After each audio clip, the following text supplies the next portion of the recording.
If you're part of the Pokemon Auto Chess community, you might have noticed that on Tuesday I did a very small secret live stream on Twitch, just for me to make sure that it is possible for me to stream on Twitch, as well as familiarize myself with the Twitch interface, because on this upcoming Sunday, not only am I going to be a featured guest on Sandshrew for Prez's Twitch stream, alongside some other streamers, Mothmad and her partner John Ray, but I will be streaming my perspective on my very own Twitch channel. So this Sunday, September 28th, starting at 9 a.m. EST, tune in to twitch.tv/BigWef, or check out Sandshrew or Mothmad's Twitch channels for some very fun and silly Pokemon Auto Chess games with potentially weird rule sets. There's going to be 4 of us, and Pokemon Auto Chess is an 8-player game, and we'll be playing multiple matches, so we're totally happy to have viewers join. It's going to be a lot of fun, so I hope to see you there. Anyways, here is a very exciting high elo ranked game. We're starting our early game with a Baby 3 opener, and very fortunate because we're able to grab an egg on the very first round loss with our baby team.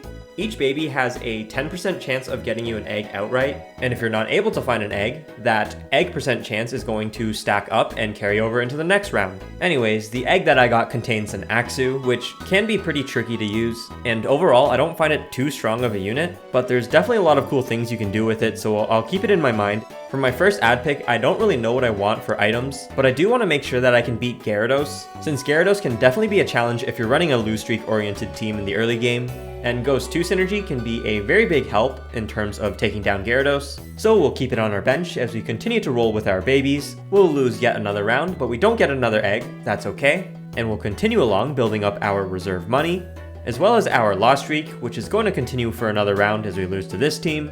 And we're able to pick up a second egg, this time containing Froakie. Froakie is pretty nice because it has a lot of cool synergies. It's really nice to be able to splash in Aquatic with water or dark comps. It's just a little bit too frail as a dark unit, and its ability can very easily whiff.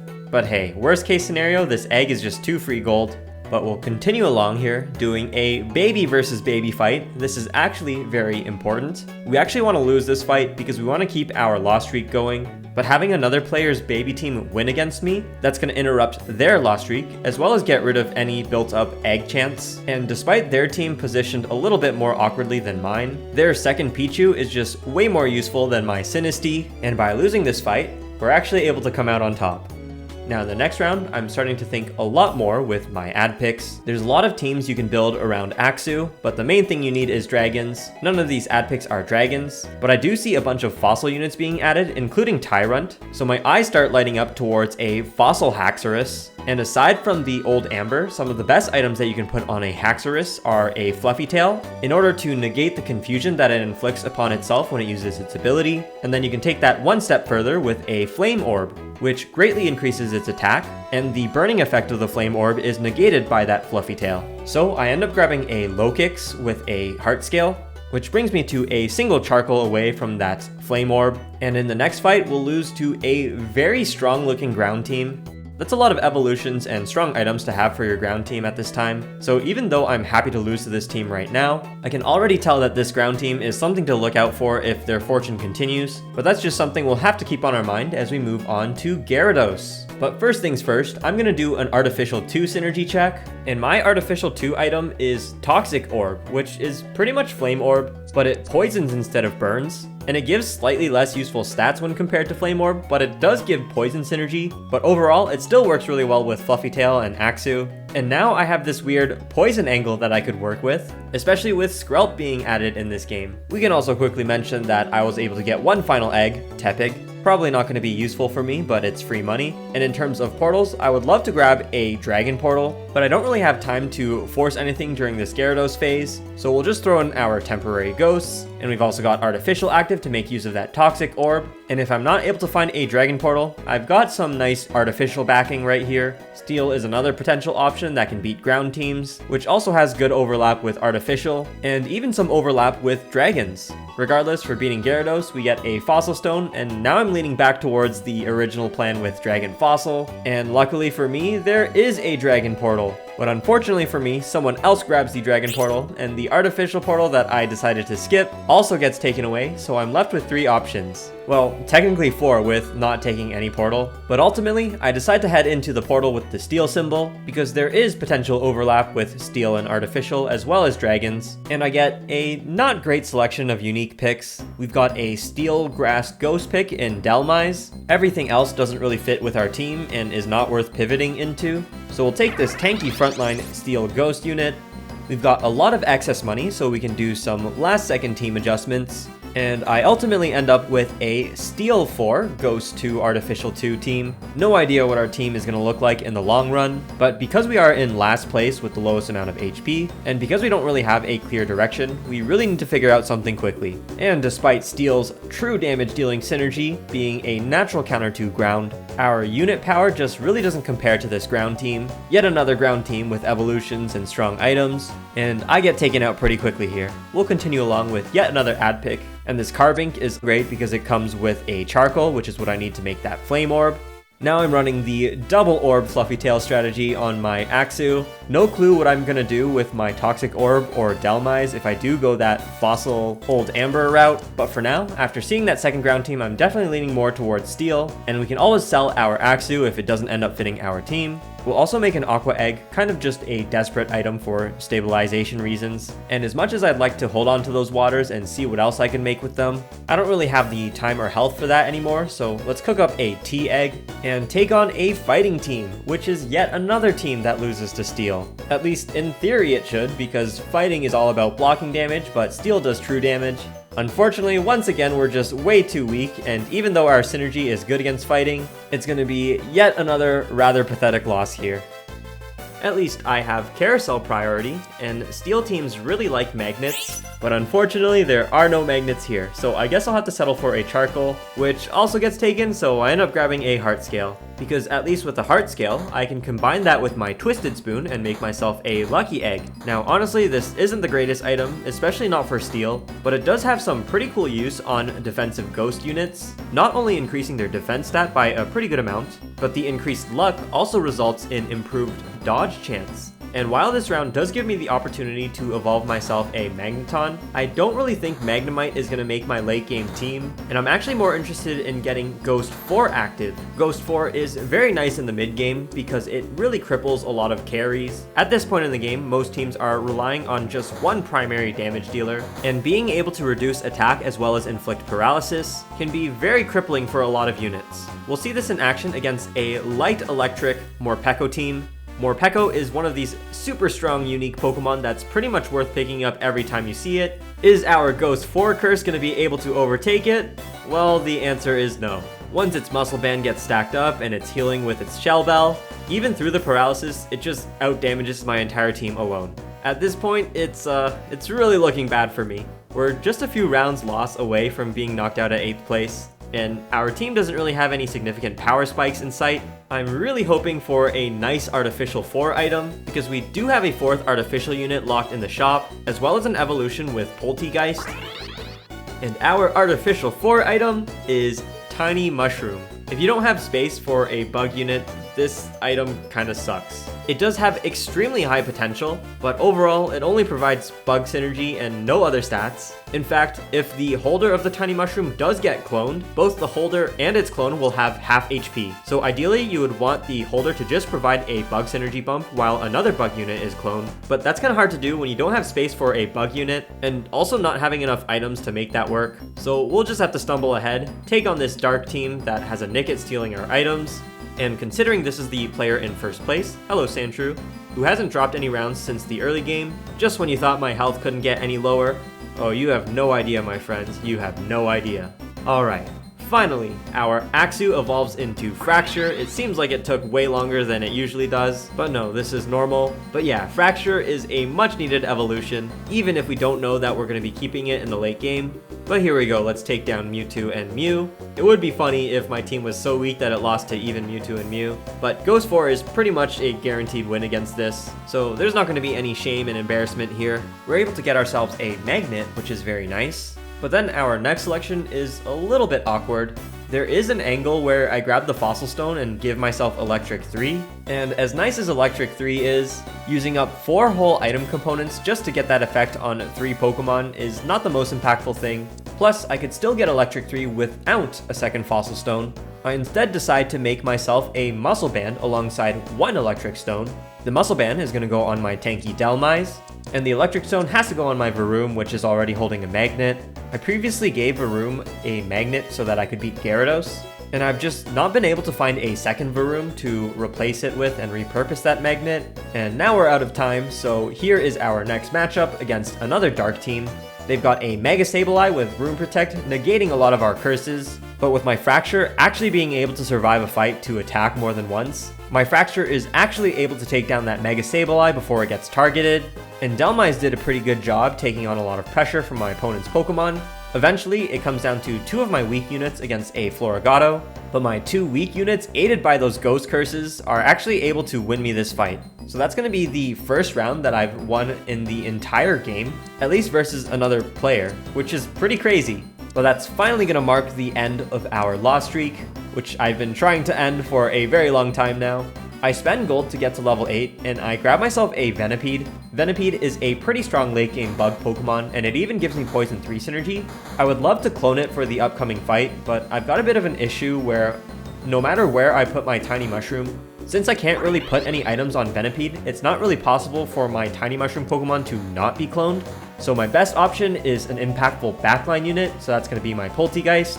So say hello to my 2 tiny teapots, taking on this team of terrifying titled tyrants. Anyone a fan of alliteration? But no, this opponent's team is currently in last place, technically doing worse than me, so they're also looking to stabilize for sure. And to their credit, they're definitely doing a better job than I am, so my team gets wiped out here. So I'm back in last place as we move on to the final component carousel. For my final item component, not knowing what I'll get from defeating Lugia and Ho-Oh, I decide to grab a magnet. And with 2 more fights before we receive our legendary Pokemon, and because we're at level 8, it's time to really spend down our money looking for some strong late game units. Finally, some great fortune for me, because I'm not only able to find 1 Porygon, but 2 Porygons. Not only that, but I've been holding on to this Ditto on my bench for a really long time, so that means I'll be able to make an instant Porygon 2.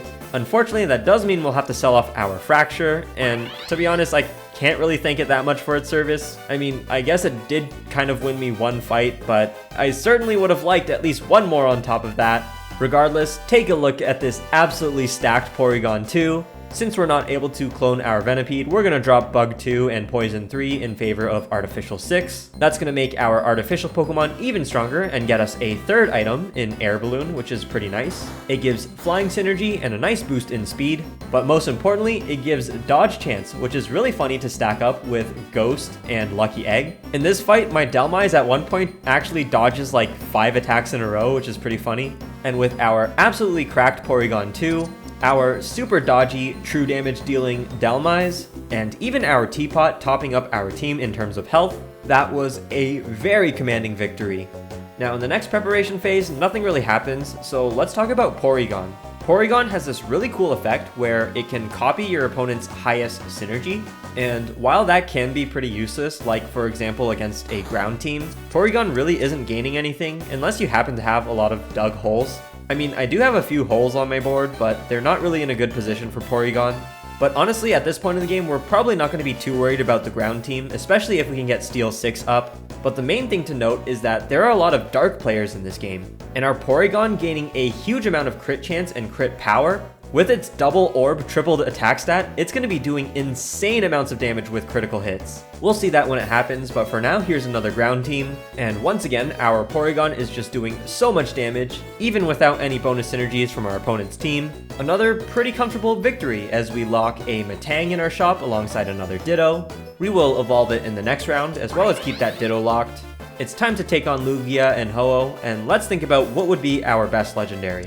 My highest priority would be an artificial legendary, and my personal favorite is Magearna. It's a really strong frontline steel artificial unit, but I actually have my eyes set on another legendary unit, and that would be Genesect. I actually am not a huge fan of Genesect. I find its ability pretty weak. We'll talk about it if we get Genesect, but the reason I want Genesect is because it has amazing synergies for my team. Genesect has Steel, Artificial, and Bug synergy, which would make great use of that tiny mushroom that's not really doing anything right now. And we can definitely itemize our Genesect to make sure that it's going to be the Pokemon that gets cloned. And while Genesect doesn't have amazing stats, it does have good stats, and getting 2 Genesects, that's really good. Regardless, we take down Lugia and Ho-Oh, and we get a very nice item component in Miracle Seed. That means our final item is going to be Gracidia Flower, which can make our Porygon even more powerful. And there are 2 artificial portals. One's paired with a bug symbol, which is really nice. This time it's headed right towards my way. After an awkward hug with Mr. Caesar Sin, we're able to grab that artificial bug portal.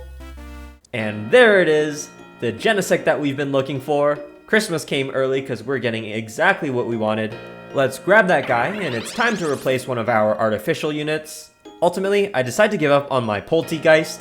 In the late game, Ghost 4 is a lot less impactful when teams are running multiple carries. I'm much more interested in getting 2 Genesects with Bug 2 synergy, and we'll do that by giving Genesect some items, and then throwing that tiny mushroom on an unitemized unit. Now, I make a little bit of a mistake here. I give my Genesect the Aqua Egg, and I could have given it the air balloon that my Doublade is holding, or just not give it the Aqua Egg at all, because I think Genesect's ability just kinda sucks. To be fair, it does do a lot of damage, but I don't know if this is actually true, but for some reason it just feels extremely slow to cast. It just feels like it takes a really long time for the animation to complete, only for it to just deal single target damage, which it already does with its basic attacks. At least if you have Steel 8 or Steel 6 synergy active, which to be fair I don't. But if I did, I really wouldn't mind if Genesect never used its ability and stayed permanently silenced. Regardless, that mistake doesn't really matter as we take down this fighting team with our Steel Enhanced Artificial team. So let's talk about our game plan now. Our main goal is to survive, but how do we make our team immediately stronger? We're out of money and there's no way we're getting to level 9, and right now we're at an awkward Ghost 3, Steel 5 with our synergies. Well, as it turns out, the perfect unit that I needed was Magnemite. Fuecoco is no longer providing us any useful synergies, so it's time to swap it out with Magnemite, and that brings us to Steel 6 and Electric 3 synergy. Steel 6 is huge because now our Steel units are doing purely true damage, and Electric 3 is definitely nice to have, but it's not super important. Our Electric units are not the most important units on our team, but when they do get their triple attacks off, it will be a nice bump in damage. And I would love to put that Electric Stone onto my Genesect to give it Electric Synergy, but unfortunately I'm no longer in a region with Varoom, so our team is pretty much stuck the way that it is. But for now, we're taking on the Electric Light Morpeko team, and no longer is that hamster a menace. It jumps right into the middle of my team and gets bursted down instantly, and the rest of my opponent's team stands no chance, especially with my Porygon stealing that Electric Synergy and getting triple attacks off.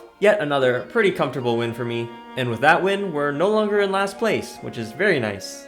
We got another carousel here, and honestly, the Electric Stone might have been the best item for me, at least behind the Wonder Box, which gets taken instantly, but I end up just grabbing a Pokédoll, which is never a bad item. It's never the best item, but it's never bad. Let's throw that Pokédoll onto my tanky Doublade, and with this Pokédoll, it actually has 3 items, and we don't want it to clone with that tiny mushroom, so I'm going to take off that tiny mushroom and then swap that over to the Metang, and that's going to make sure that my Genesect is the one that gets cloned, and not my Doublade, or anything else really. And I also want to highlight that the way my Genesect is positioned, since it's holding a Gracidia Flower, it's going to give a speed buff to the allies that are beside it, but I also leave a space empty beside my Genesect, so that Genesect's clone will spawn there, and its clone will also receive that speed buff. Now, unfortunately for this fight, my team lines up in a perfect vertical column, and my opponent is running a Spell Crit Light Enhanced Necrozma, so as soon as it casts, half of my team's health disappears. Another cast, and only Genesect and Porygon remain. The Porygon gets taken out as Genesect finishes off the Necrozma, and then we got a duel between Thwackey and Genesect, and this is what I'm talking about with Genesect's ability. As soon as it casts, the Thwackey stops losing health.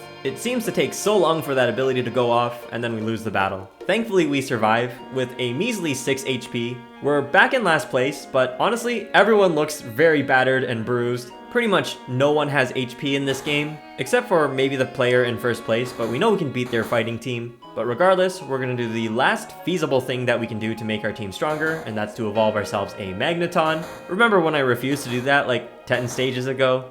Well, let's welcome what will likely be our final upgrade to the team, Magneton.